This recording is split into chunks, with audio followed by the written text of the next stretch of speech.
Is your Orient AC flashing that annoying E5 error and not starting? Here's what it means and how to fix it. On Orient air conditioners, E5 usually means the indoor and outdoor units are not communicating properly. Think of it like they stopped talking to each other. This can happen for three main reasons: mode conflict on mini-split systems, communication wire problem, or a faulty control board. Let's start with the most common one, mode conflict.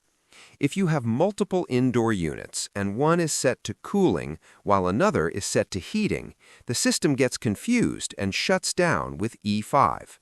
So check every indoor unit and make sure they're all in the same mode.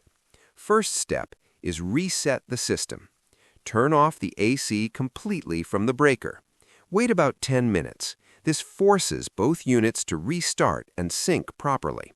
Then turn it back on. If the error disappears, problem solved. If not, we check wiring.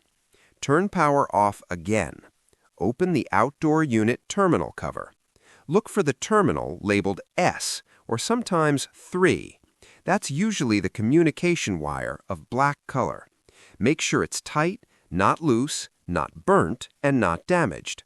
Follow that same wire back to the indoor unit and check that end too. Also, inspect the outdoor PCB fuse. If it's blown, replace it with the same type and rating. If everything looks normal but E5 still shows up, then the problem could be the indoor PCB, outdoor PCB, or inverter module. At that point, professional repair is needed. If you found this video helpful, hit the like button, subscribe for more, and drop your questions in the comments. I'll do my best to answer.